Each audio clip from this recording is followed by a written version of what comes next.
Hi everyone, welcome back. We're going to start off on chapter 13 today of our story, The Wild Robots. Chapter 13, The Aftermath. Daybreak and the storm had passed, but the sounds of water were everywhere.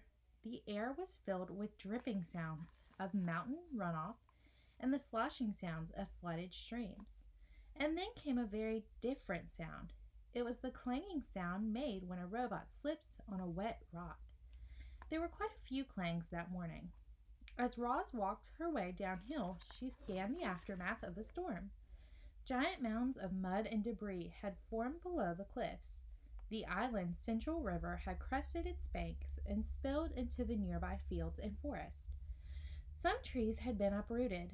Others were submerged, their upper branches barely poking above the floodwaters, their lower branches swarming with fish instead of birds. After such a storm, you might expect to see animal corpses scattered among all the devastation, but the animals seemed to have survived just fine. Somehow, they had known the storm was coming, and they had found shelter long before it rolled in. Lowland creatures who had sought refuge on higher ground were waiting patiently for the water to recede. Deer were wading through the flooded fields. Beavers were busily collecting a trove of fallen branches. Geese honked in the sky before splashing down into a watery section of the forest. Clearly, the animals were experts at survival. Clearly, the robot was not. Roz was crusted with mud and grit, so she gave herself another good cleaning, but that only revealed her dents and scratches. They were really starting to add up. She hardly resembled the perfect robot who had appeared on the shore just a week earlier.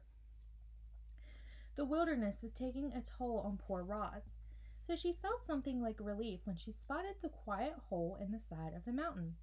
It looked like a safe place for a robot. She stomped across the hillside and up to the cave, but never stopped to wonder what might be lurking within. Chapter 14, The Bears.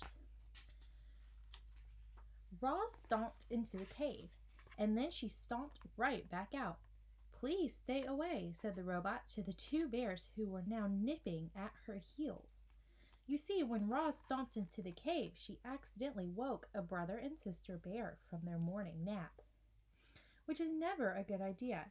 And to make matters worse, bears have an instinct that drives them to attack when a creature runs away, especially if the creature running away is a mysterious, sparkling monster. So as the startled bears watched Roz stomping out of their caves, they really had no choice at all. They simply had to take up the chase. Roz tried her best to outrun the bears. She leaped over rocks and wove through trees and stomped across the mountainside at full speed. But the bears were young and strong and fast, and the robot still had so much to learn about moving through the wilderness.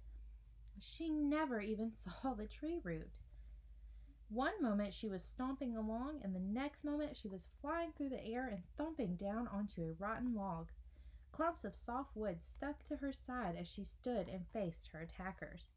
Wouldn't you be afraid if two bears were charging toward you? Of course you would. Everyone would. Even the robot felt something like fear. Roz was programmed to take care of herself.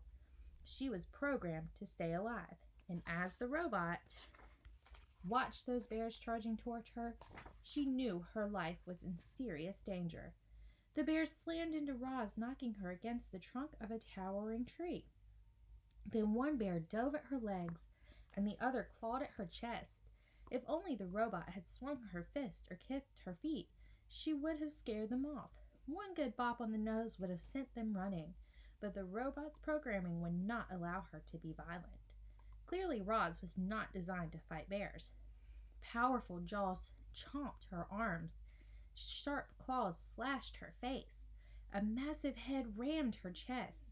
"Please stay away," said the robot. "Roar," said the sister bear. "Grrr," said the brother bear. And then the bears went in for the kill. But the robot had vanished. All right, come back tomorrow to start off with chapter 15. Bye, guys.